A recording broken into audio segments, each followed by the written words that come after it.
Hey Queens, welcome back to Vibrant Fam Vibes, your daily dose of fun, straight up drama, and the kind of real sisterhood talks we all crave.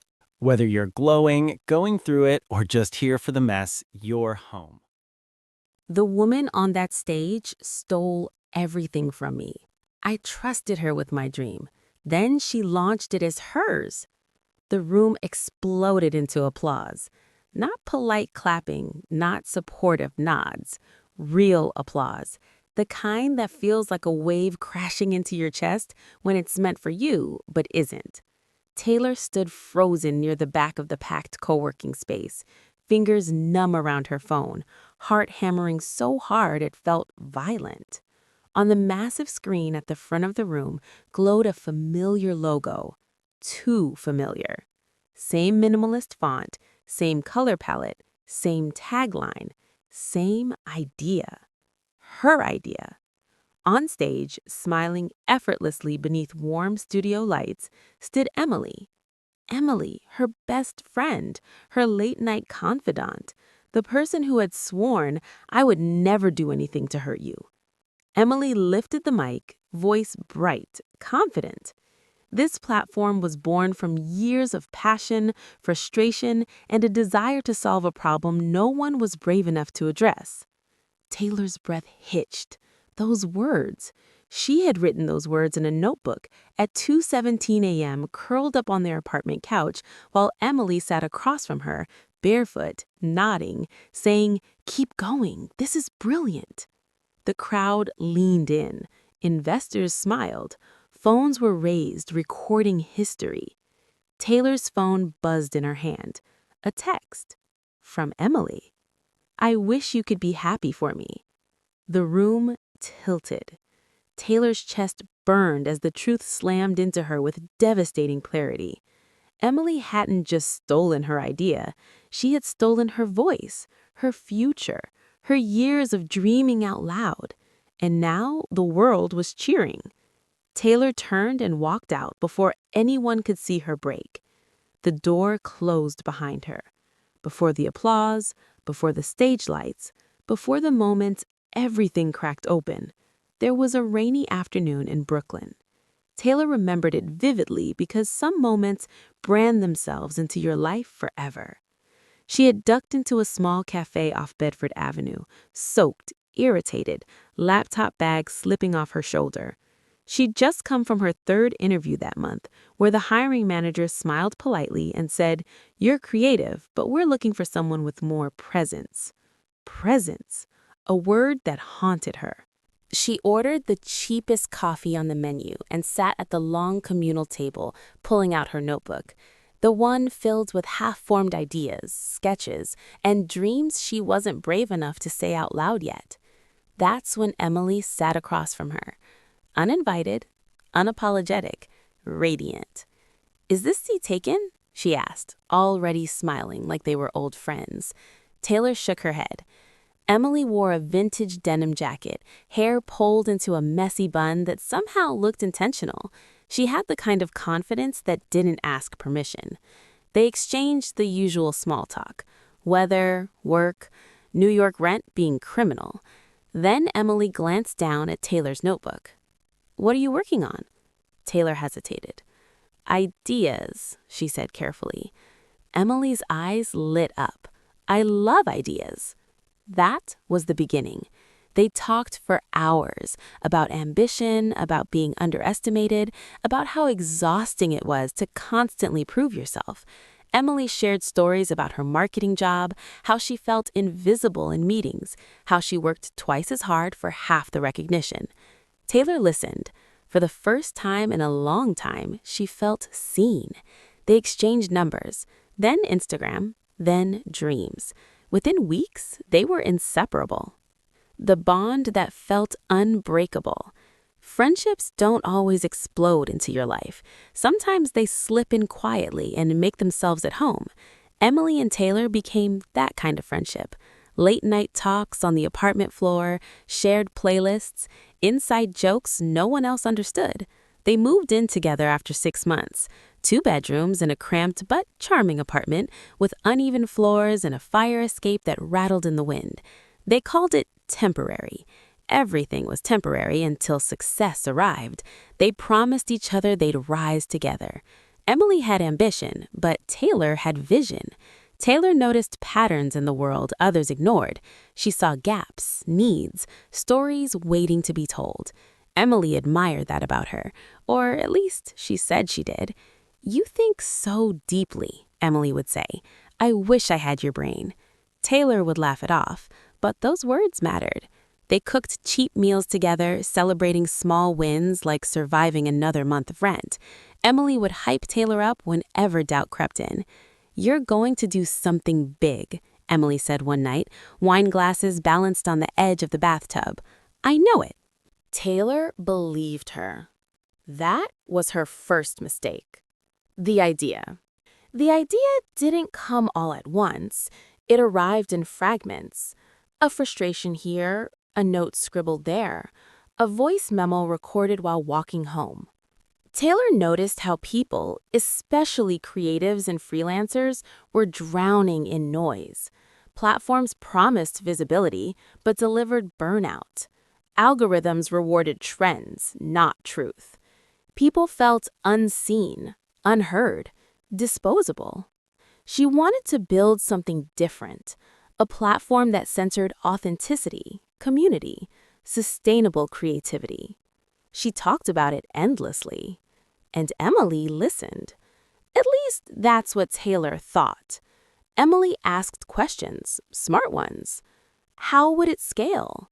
Who's the target audience? What would make it stand out? Taylor shared everything: her sketches, her brand vision, her monetization ideas.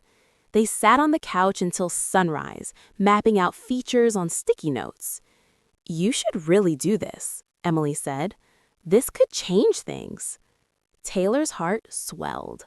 She trusted Emily with something fragile, her dream. She didn't notice the way Emily stopped sharing her own struggles. She didn't notice how Emily started taking notes too. The silent shift. Subtle changes don't announce themselves. They whisper. Emily started working late more often. She became vague about her projects. "Oh, just stuff," she'd say, scrolling her phone. Taylor was busy refining her idea, pitching it to herself in the mirror, rehearsing the day she'd finally go public. She didn't see the quiet competition forming, didn't hear the jealousy sharpening its teeth. Emily had always wanted success, but Taylor's vision threatened something deeper. Emily didn't want to support greatness, she wanted to be it. The betrayal. The email arrived on a Tuesday morning. Taylor was half awake, coffee untouched, when she saw the subject line: "Introducing a new platform for creators." The sender was a startup newsletter she followed. Curious, she clicked. Her heart stopped. The description mirrored her own words.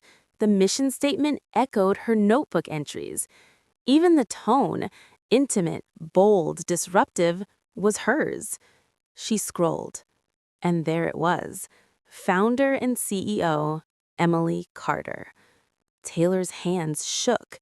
She refreshed the page. Same result. Her phone rang.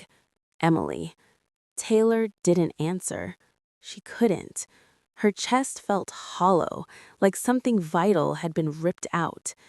Emily launched first, with Taylor's idea, with Taylor's research, with Taylor's soul, and the world applauded. The fall. Betrayal doesn't scream. It sinks in slowly, poisoning everything it touches. Taylor stopped sleeping. She replayed conversations, searching for clues she'd missed. Every "this is amazing" now felt like theft in disguise. Emily tried to justify it. "I didn't steal it," she said calmly over coffee, as if discussing groceries. "Ideas aren't owned." Taylor stared at her, stunned. "You used my words." Emily shrugged. "We talked about it together." gaslighting wrapped in a smile. Mutual friends grew uncomfortable. Some sided with Emily. Success was convincing. Others stayed silent. Taylor felt invisible. Again. Her savings dwindled. Motivation evaporated. She questioned her worth, her intelligence, her instincts. If she couldn't trust her best friend, who could she trust? She moved out quietly. No goodbye, just an empty room and unanswered questions. Rock bottom. Rock bottom isn't dramatic, it's quiet. Taylor sat alone in her new studio apartment, surrounded by unpacked boxes, scrolling through Emily's success online. Funding announcement, press features, smiling photos. Taylor cried until her body gave up. Then she sat in the silence, and something shifted. She realized revenge wouldn't heal her. Exposure wouldn't give her back her peace.